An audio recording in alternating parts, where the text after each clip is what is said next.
ये हमने एक ऐसी किट बनाई है जिसका यूज़ हम एज ए सिक्योरिटी सिस्टम की तरह यूज़ कर सकते हैं, या फिर नाइट अलर्ट सिस्टम की तरह यूज़ कर सकते हैं, और या फिर इसको हम ऐसी जगह यूज़ कर सकते हैं जहाँ पे हमें अंधेरा होने पे कोई एक्शन लेना है, तो वहाँ पे ये प्रॉपरली ऑपरेट होगी। जैसे इसको जब हम ऑन करेंगे तो आप देख सकते हैं यहाँ पे एक LDR हमने लगाया है, और ये LDR लाइट को सेंस करता है, और लाइट की इंटेंसिटी अगर किसी सेट लिमिट से ज़्यादा हो जाएगी, यहाँ पे हमने एक पोटेंशियोमीटर भी लगा रखा है। इनकेस हमने फॉर एग्जांपल अपने लॉकर में से लगा रखा है, और लॉकर जैसे कोई खोलता है तो बाहर से लाइट पड़ेगी उस पर, और लाइट पड़ते ही ये बजने लगेगा। फॉर एग्जांपल इसको हम शो करने के लिए इसे हम ऑन करते हैं, तो अभी क्योंकि लाइट पड़ रही है तो उस कंडीशन में अलार्म बज रहा है और LED भी ऑन है। इसको थोड़ा हम ढक लेंगे अगर, तो आप देख सकते हैं ये बंद हो गया। फिर से हमने इसे छोड़ा तो ये ऑन हो गया, ये बंद हो गया। इसको यूज़ करने के लिए हमने यहाँ पे एक कंपैरेटर IC लगाई है, जो कि एक कंपैरेटर की तरह वर्क कर रहा है, यानी ऑपरेशन एम्पलीफायर IC है जो एज ए कंपैरेटर वर्क करेगा, और उसकी लिमिट को हम यहाँ पे पोटेंशियोमीटर से सेट कर रहे हैं। इसके सिग्नल को हमने एक्टिव हाई सिग्नल को एक्टिव लो में कन्वर्ट किया है, और फिर यहाँ से ट्रांजिस्टर से बजर जोड़ा है, और इससे एक 555 टाइमर जोड़ रखा है जो कि एक मोनोस्टेबल मोड में वर्क करेगा, यानी एक पार्टिकुलर ड्यूरेशन तक अलार्म ज़रूर बजेगा। यानी इनकेस अगर आपने लाइट फॉल हुई और इंस्टेंटली लाइट भी ऑफ कर दिया आपने, तो भी एक ड्यूरेशन है, उस ड्यूरेशन तक अलार्म ज़रूर बजेगा, उसके बाद ही बंद होगा। तो इसको हम ऐसे किसी भी जगह यूज़ कर सकते हैं।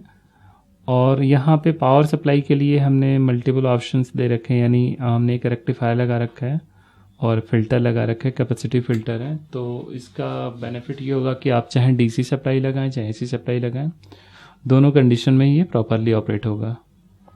अब हम देखते हैं इस किट को हमें कैसे बनाना है। इसको बनाने के लिए जो भी रिक्वायर्ड कंपोनेंट्स और PCB बोर्ड है वो सब हम आपको प्रोवाइड करेंगे, और इसके साथ आपके पास कुछ टूल्स की ज़रूरत पड़ेगी, जैसे एक मल्टीमीटर चाहिए होगा, एक soldering iron, soldering wire, wire cutter और अलाइनर। ये सारी चीज़ें आपके पास होनी चाहिए, तभी आप इसे प्रॉपरली बना सकते हैं। इसको बनाना शुरू करने से पहले आप एक बार इस वीडियो को पूरा देख लेंगे, और जो भी प्रिकॉशंस है उनका ध्यान रखेंगे, तभी आप शुरू करेंगे बनाना। आपको एक शीट दी जाएगी, और उस शीट को देख के ही आप कंपोनेंट की एग्जैक्ट वैल्यूज़, यानी किस वैल्यू का कौन सा कंपोनेंट हमें कहाँ लगाना है, वो सारी चीज़ें आप उसी के अकॉर्डिंग लगाएंगे। इन केस अगर कोई कन्फ्यूज़न होता है तो आप हमें कांटेक्ट कर सकते हैं। तो इस बोर्ड पे यहाँ पे हमने एक कंप्लीट PCB बोर्ड रखा है, जो कि जिसमें सारे कंपोनेंट्स लगे हुए हैं, और इसके साथ हमने एक सैम्पल PCB बोर्ड रखा है जिस पे हमें सारे कंपोनेंट्स को माउंट करके उनकी सोल्डिंग करनी है।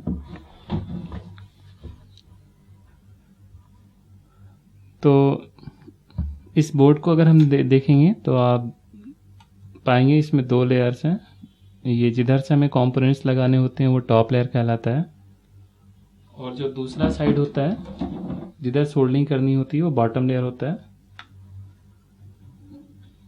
तो टॉप लेयर से हम कंपोनेंट्स को लगाते जाएंगे और बॉटम लेयर पे सोल्डिंग करते जाएंगे। फॉर एग्जांपल ये अगर हमें एक जैक लगाना है, पावर जैक, तो इसको आप यहाँ लगाएंगे और इस साइड से इसकी सोल्डिंग कर लेंगे, और जो एक्स्ट्रा लेग्स होंगे वो कटर के थ्रू हम कट करते जाएंगे। पहले हम देखते हैं इसमें कौन कौन से कंपोनेंट्स लगे, उनकी क्या वर्किंग है।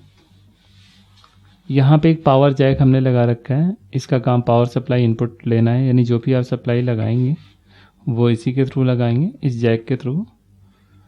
और इसके बाद यहाँ पे एक स्विच है, स्विच से हम पावर सप्लाई को ऑन या ऑफ कर सकते हैं। देन एक ब्रिज रेक्टिफायर है। एक्चुअली जो सप्लाई हमने लगाई है उसको आप AC भी लगा सकते हैं या DC भी लगा सकते हैं, क्योंकि रेक्टिफायर हमने लगा रखा है ऑलरेडी, फुल वे ब्रिज रेक्टिफायर है ये। तो ये सप्लाई अगर आपने AC ट्रांसफार्मर के थ्रू लगाई है तो उसको ये DC में कन्वर्ट कर देगा। अदरवाइज अगर आपने DC लगाया है तो आप गलत पोलैरिटी का भी लगाएंगे तो सही पोलैरिटी में यहाँ से कन्वर्ट होकर आगे जाएगा। और इसके बाद कैपेसिटर हमने लगा 1000 माइक्रोफराड का, जो कि एज ए फिल्टर वर्क करेगा, यानी जो रिपल्स आएंगे इस रेक्टिफायर के बाद वो इससे रिमूव हो जाएंगे। देन एक रेगुलेटर आईसी है 7805 या 7809, जो भी आपकी रिक्वायरमेंट है। यहाँ पे हमने 7805 आईसी लगा रखी है, तो इसके अकॉर्डिंग आउटपुट 5 वोल्ट मिलेगा और इससे ही हम ये 5 वोल्ट की पावर सप्लाई इस पूरे पीसीबी बोर्ड पे फ्लो होगी। इसको लगाने के दो तरीके हैं। ये जितने भी कंपोनेंट्स आपको बताए गए हैं, इसमें रेक्टिफायर की पोलैरिटी और डायरेक्शन को हमें ध्यान में रखना होगा कि उसको लगाते समय इसका जो सबसे बड़ा वाला लेग है पॉजिटिव, वो आउटपुट है डीसी आउटपुट, तो उसको हमें सही डायरेक्शन में बोर्ड पे लगाना है। यानी यहाँ पे आप देखेंगे इस कॉर्नर पे आ रहा है पॉजिटिव पिन, तो इधर ही आना चाहिए। उसी तरह कैपेसिटर का जो छोटा वाला पिन है वो नेगेटिव टर्मिनल है, क्योंकि एक इलेक्ट्रोलाइटिक कैपेसिटर है, इसमें पोलैरिटी होती है, तो इसका पॉजिटिव पिन अंदर की तरफ, नेगेटिव बाहर की तरफ लगेगा, यानी ऐसे लगेगा। और उसके बाद एक रेगुलेटर आईसी है। रेगुलेटर आईसी को लगाने के दो तरीके हैं, या तो आप सीधे सीधे यहाँ लगा सकते हैं और इसमें सोल्डरिंग कर सकते हैं, या फिर आप चाहें तो एक बर स्ट्रिप, जैसा आप देख सकते हैं इसमें लगाया हुआ है, बर स्ट्रिप लगा के उस स्ट्रिप के अंदर इस आईसी को लगा सकते हैं। उसके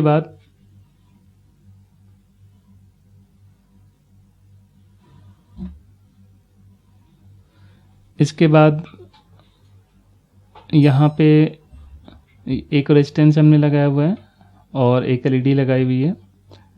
तो ये एलईडी जो है ये पावर सप्लाई को इंडिकेट करेगी, यानी पावर सप्लाई अगर आ रही है तो एलईडी ऑन होनी चाहिए, अदरवाइज ऑफ रहेगी।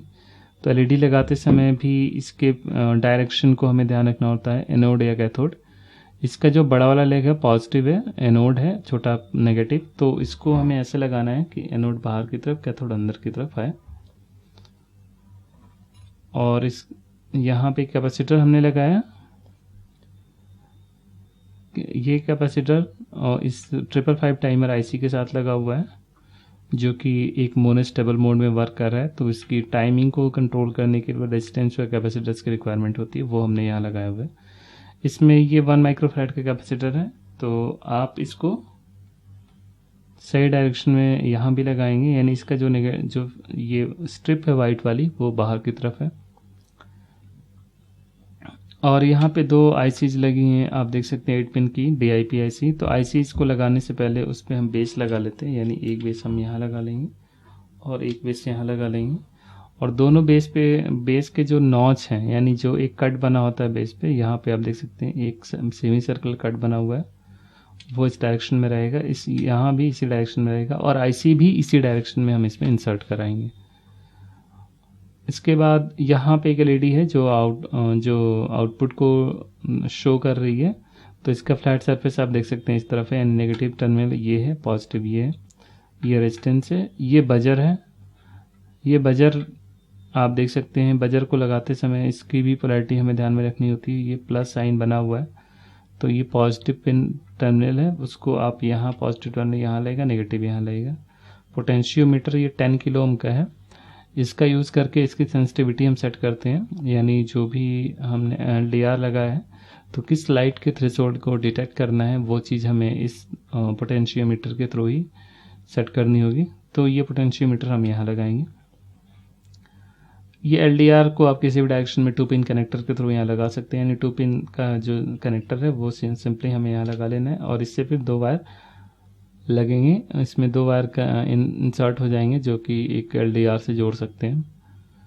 तो इस तरह से सारे कंपोनेंट्स लगाने के बाद आप उनकी प्रॉपर सोल्डिंग कर लेंगे। सोल्डिंग करने के बाद आप एक ओवरव्यू ले लेंगे, ओवरलुक पीसीबी का कि उसमें जितने भी कंपोनेंट्स लगे हैं वो सही लगे हैं, और जितने भी सोल्डिंग पॉइंट्स हैं वो सारे प्रॉपर हैं, उसमें कोई भी शॉर्ट सर्किट नहीं है 2 पॉइंट, या फिर कहीं भी डिसकंटिन्यूअस लाइन नहीं है, यानी कहीं भी लाइन में अगर ब्रेक मिलता है आपको तो उसको आप चेक कर लेंगे मल्टीमीटर के थ्रू। और सोल्डिंग पॉइंट्स आप एक बार ज़रूर चेक कर लेंगे, वो सारे प्रॉपर होने चाहिए। सोल्डिंग करने के बाद हम पावर सप्लाई एक बार चेक कर लेंगे अपने बोर्ड की। इसको हम ऑन करेंगे तो मल्टीमीटर आप देख सकते हैं हमने DC 20 वोल्ट की रेंज में रखा है। तो इस रेंज में हम DC power supply normally check कर सकते हैं। तो इसको हमने ऑन किया तो अभी जो पावर सप्लाई आएगी वो आप देख सकते हैं यहाँ पे हमें मिलेगा 5 वोल्ट, यानी जो हमें 5 वोल्ट आउटपुट की रिक्वायरमेंट है। यानी पावर सप्लाई अगर हमारी सही है तो हमारी सर्किट प्रॉपर्ली ऑपरेट होगी।